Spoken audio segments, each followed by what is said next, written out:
बिस्मिल्लाहिर्रहमानिर्रहीम। आज election commission का केस था जो कि कहा गया था कि हम इसको आगे इसका ट्रायल चलाएंगे अडियाला जेल में। आज खान साहब और फवाद चौधरी साहब पे फ़र्द जुर्म आयद होनी थी जो कि नहीं हुई और 19 तारीख इसकी डेट इन्होंने डाल दी है। सबसे पहली बात मैं यहाँ पे ये कहना चाहूँगी कि मैं एज एन अहलिया मुझे काफ़ी दुश्वारी का सामना था जो मैं इतना लंबा चल के अंदर गई हूँ और उसके बाद फिर मुझे पूरा अंदर ले जाया गया है। तो एटलीस्ट ख़वातीन को DIG साहब या IG प्रिजन्स को इतना परमिशन या ECP को हमें देनी चाहिए कि ख़वातीन की गाड़ी अंदर जानी चाहिए। और दूसरा सबसे पहली बात यह है कि आज एक बहुत हैरानकुन बात हुई है कि मैंने ज़िंदगी में 75 साल की अगर आप हिस्ट्री पाकिस्तान की पढ़ें तो मैंने नहीं देखा कि कोई इंस्टीट्यूट खुद उठ के अडियाला आ रहा है ट्रायल सुनने के लिए, जो कि आज खान साहब और फवाद का था। सारा का सारा इंस्टीट्यूशन, आपके जजेस, आपके मेंबर्स, वो सारे के सारे अडियाला आए हैं। मेरे ख्याल से तो इसको हम वहाँ पे भी पेश कर सकते थे फवाद साहब को, लेकिन ऐसा नहीं किया गया।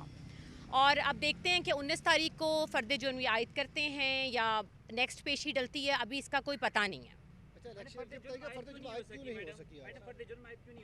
आई थिंक आज इन्होंने नहीं की है, आर्ग्यूमेंट्स हुए हैं तो उन्होंने डेट दे दी है हमें 19 तारीख ना। आपकी मुलाकात हुई है? जी, मेरी मुलाकात हो गई है फवाद साहब से। क्या वजह?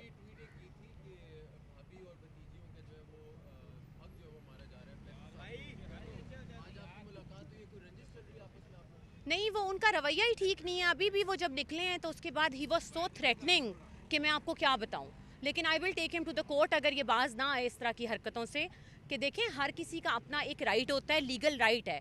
मैं उनकी अहलियाँ हूँ, मेरे से उनके 2 बच्चे हैं, मेरा अपना लीगल राइट है। वो भाई हैं, अगर वो इसके अंदर लॉयर हैं, उनका अलहदा एक अपना राइट है। हम किसी का राइट बेट्रे नहीं करते। और मेरी ऐसी एज अ प्रोफेशनल अगर आप देखें तो मेरे कभी भी आपको मेरी तरफ से कोई तक कलामी नहीं मिली होगी। पहले चौधरी से ये सवाल किया गया था तो उन्होंने कहा कि इस वक्त हिबा को डिस्कस करना ज़रूरी नहीं है, तमाम फोकस केसेस पे है। फिर मेरे ख्याल से उनको डिस्कस कर लें हम। नहीं, कोई बेबुनियाद नहीं है। अभी भी उनका जो एटीट्यूड था वो अनएक्सेप्टेबल था।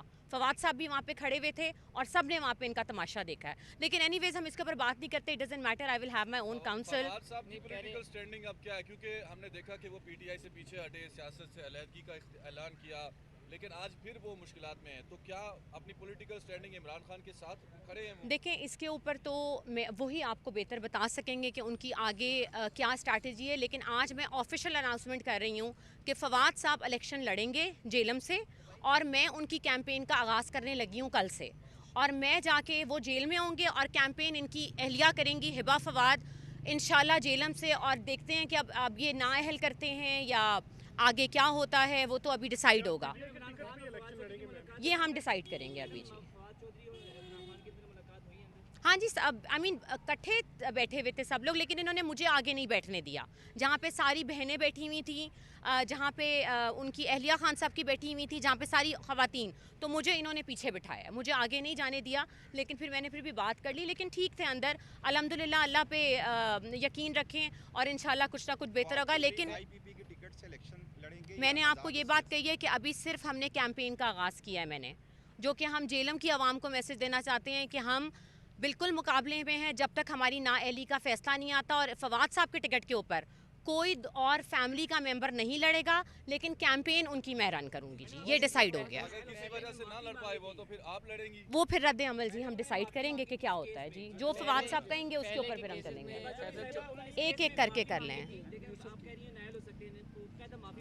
वो माफ़ी देखिए रिजेक्ट हुई है तो ट्रायल चलाया है ना उन्होंने। जब आपकी माफ़ी एक्सेप्ट नहीं हुई तो केस ख़त्म हो जाए। But they decided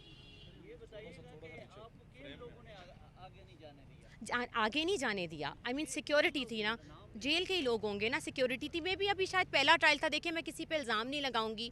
they were very kind with me. उन्होंने ऐसी कोई हरकत नहीं की है कि मैं कहूँ कि जी बहुत इंतज़ामिया बहुत बुरा है, ऐसा कुछ भी नहीं है। लेकिन नेक्स्ट टाइम कर देंगे साथ, हमने खड़े होकर बात कर ली। पहले केसेस में फैसल चौधरी साहब आपसे रब्ता करते थे, केसेस के बाद से आगाह करते थे? जी, मैं उनके साथ, आपको लगता है कि मुझे तो आई मीन लीगली हम हर चीज़ डिस्कस करते हैं ना कि आगे लाएअमल क्या होना है, किस तरह हमने चलना है, हमारी स्ट्रैटेजी क्या होनी है। तो एवरीथिंग इज़ डिसाइडेड और डिसाइड होता है जब हमारी मुलाकात होती है। जी, शुक्रिया मैडम, थैंक यू। ठीक है, माशाल्लाह से। जेलम लेकिन तैयार हो जाए इलेक्शन कैंपेन के लिए। Thank you.